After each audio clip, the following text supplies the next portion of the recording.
Jiu-Jitsu e ben ritrovati, oppure se è la prima volta che capitate da queste parti, ciao, benvenuti sul mio canale. Io sono Giuliana, pubblico nuovi video ogni lunedì e venerdì, perciò se non l'avete ancora fatto iscrivetevi per non perderne nessuno.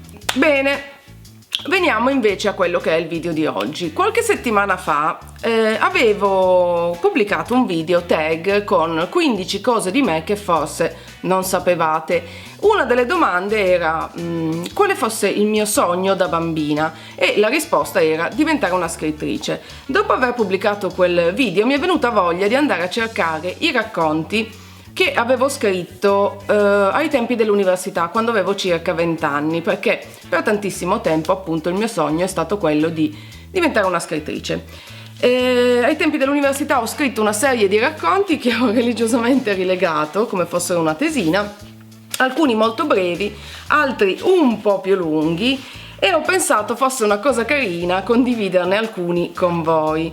Devo dirvi la verità, li ho riletti, alcuni sono abbastanza imbarazzanti, altri un po' più tollerabili e ce n'è uno o due, ce ne sono un paio che mi hanno veramente un po' commosso perché mi hanno riportato a quei tempi. Perciò se voi siete pronti e ve la sentite, ne condivido qualcuno con voi. Il primo racconto che ho selezionato si intitola Una fetta di limone nel gin tonic. Era una di quelle notti assurde in cui tutto sembra perfetto, come se il mondo per un breve periodo smettesse di ruotare e ogni cosa assumesse un aspetto nuovo. Se ne stavano seduti in riva al mare. Doveva essere la notte di San Lorenzo. Guardavano il cielo concentrate. Avevano bevuto e fumato parecchio, e forse per questo l'atmosfera era come attutita. Caldo afoso rotto da qualche soffio di vento solitario ed un unico rumore, quello dell'acqua salata che si lasciava scivolare sulla sabbia, quasi fino ad incontrare i loro piedi nudi. La spiaggia era deserta e si sentivano come se il mondo intero fosse a loro completa disposizione. Ad un certo punto Anna si era messa a fissare la luna. Le sembrava di vederla per la prima volta. Emanava una luce fioca, colorando di un giallo opaco la notte scura. «Sembra una fetta di limone in un gin tonic», disse tutta seria. Ed era esattamente quello che aveva pensato nei 5 minuti precedenti.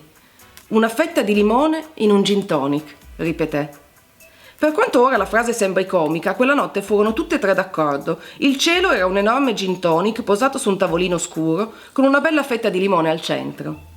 Giulia appizzò l'ultima sigaretta e se la passarono facendo 2 tiri a testa. Erano le 3 di notte. In un punto non ben definito del cielo qualcosa si mosse e cadendo lasciò una scia luminosa, per quei pochi secondi indispensabili a sognare. Formularono lo stesso desiderio, più tardi se lo confidarono. Fa che tutto resti così per sempre, immobile. E furono ascoltate perché quella notte rimase intatta nella loro memoria e niente riuscì mai a cancellarla. Sapevo che mi avrebbe commosso, infatti mi sta commuovendo, nonostante l'abbia scritto io, o forse proprio perché l'ho scritto e l'ho vissuto io. E credo che tutti noi abbiamo una notte, un momento, un attimo della nostra vita che vorremmo non dimenticare mai, e sono contenta di averlo fissato ulteriormente nella mia memoria con questo racconto semplice, ma che secondo me rende perfettamente l'idea. Ci sono poi tutta una serie di racconti che si intitolano Sensazione numero, con un numero a seguire abbastanza random, che fanno riferimento a momenti ben precisi della mia vita, in quel periodo che è durato credo 2 anni almeno, durante il quale scrivevo spesso e volentieri. Mi piaceva l'idea di fissare alcuni momenti, positivi o anche negativi. Uno dei più famosi tra le mie amiche, con Alessia e Antonella che li leggevano poi nel momento in cui li scrivevo, si intitola Maybe You're Just Dead, forse sei solo morto, e l'avevo scritto per il mio fidanzato dell'epoca. E sera, le 9:30, sto seduta con i piedi nudi appoggiati alla finestra. Il tramonto mi esplode in faccia e velocemente fugge, come una carezza di piombo. Io osservo le scie degli aeroplani nel cielo, la luce già sussurra arrivederci e il bianco dei reattori sembra panna spray delle bombolette su blu indaco, troppo intenso per essere azzurro tardo pomeridiano. Un po' pippone, ragazze?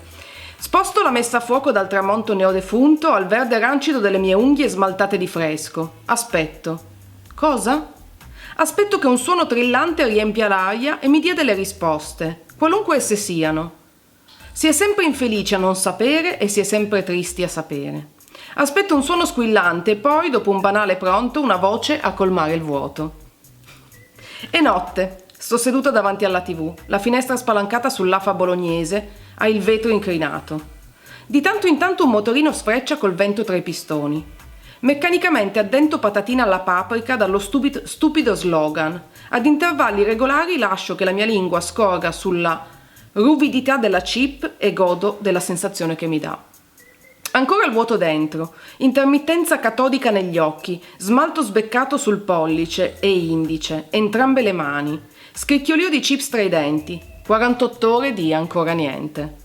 Non so se avete capito, ma in buona sostanza attendevo una telefonata che non arrivava. È notte inoltrata, giaccio scomposta sulle mie lenzuola gialle e stropicciate e sudate. Una sigaretta tra indice medio evapora vacua. Luce artificiale ingiallisce le pareti giallo bile. Musica ripetitiva, ripetitivamente si ripete. Boom, boom, uns, uns, boom, boom, tum, tum. Basso e batterie in loop ossessivo. 0 nuove, ancora aspetto.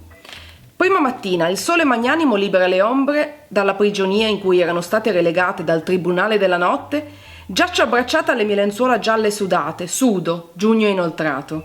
Musica sta a 0, voci stanno a 0, attesa, palpitazioni, tachicardie equivoche. 0, meno di 0, molto meno di 0. Diciamocela tutta, sotto 0. Stiamo almeno in pagella. Fanculo, ben scandito esce dalla mia gola, movimento calcolato di corde vocali, modulazione, timbro. Fanculo, la mia prima parola della giornata. Vaffanculo. Forse sei solo morto. Maybe you're just dead. Questo è uno di quei racconti che trovo imbarazzanti e che però mi fanno molto sorridere al tempo stesso. Sempre dalla serie Sensazioni, non ve l'ho detto, questo era sensazione numero 669.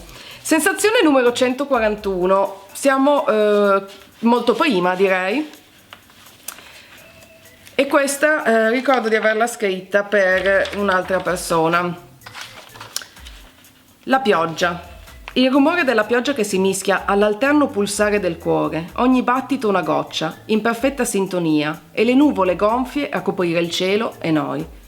Il calore della mano stretta nella mia, mentre camminiamo in silenzio e tutto sembra perfetto, stupefacentemente perfetto. Niente fuori posto, nemmeno i capelli umidi che mi cadono in faccia o le gocce che si uniscono a formare dei piccoli rivoli sul mio volto. Se potessi fermerei questo istante per sempre, immortalmente immobile, infinitamente identico. Mi piacevano le allitterazioni. Perché non potrebbe essere migliore di così? Come quando guardando un paesaggio splendido vorresti avere una macchina fotografica per poterlo fissare ed averlo sempre a portata di mano. Un paesaggio perfetto da poter guardare ogni volta che ti senti triste. Se io potessi conservare questo momento intatto nella memoria per sempre, lo conserverei così, senza bisogno di migliorarlo. La sua mano nella mia, i suoi occhi nei miei e la pioggia che cade su di noi. Il rumore del cuore che batte fuori tempo, la percezione di ogni singola goccia che si posa sulle nostre guance. Sensazione numero 141. Sono finalmente felice, davvero felice. Caspita ragazzi! Caspita ragazzi! E questi erano alcuni dei racconti che ho scritto in un periodo di tempo lungo circa, credo, 2 anni. Non so se questo video vi è piaciuto. Io devo dirvi la verità, ho amato fare questo viaggio indietro nel tempo perché rileggere queste pagine mi ha fatto riprovare alcune delle sensazioni dell'epoca. Mi sono riscoperta molto simile e molto diversa al tempo stesso, però è sempre emozionante secondo me poter rivivere dei ricordi ed averli messi nero su bianco rende tutto molto molto più semplice.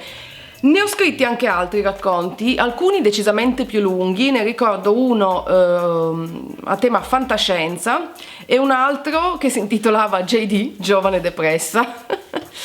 Lunghissimo, raccontava la storia di questa ragazza molto insicura, molto problematica e della sua scalata sociale. da ragazza qualunque semi ignorata e invisibile a reginetta della festa, roba del genere. Se vi interessa potremmo dedicarle una piccola serie, fare qualche video, 2 o 3 capitoli, così potrei raccontarvi la storia della giovane depressa. O se invece vi interessa che vi legga altri dei miei racconti, lasciate, dubito, ma se così dovesse essere, lasciate un commento qui sotto e fatemelo sapere, perché no, magari girerò altri video leggendovi i miei racconti di ragazza, giovane ragazza che sogna di diventare scrittrice. Come dicevo, spero che questo video vi sia piaciuto. Se vi è piaciuto, mi raccomando, cliccate pollicione in su in modo che io possa saperlo e capirlo. Se non l'avete ancora fatto, iscrivetevi al mio canale per non perdere nessuno dei prossimi video. Io e i miei racconti vi salutiamo per oggi, vi mando un grandissimo bacio e noi ci vediamo alla prossima. Ciao!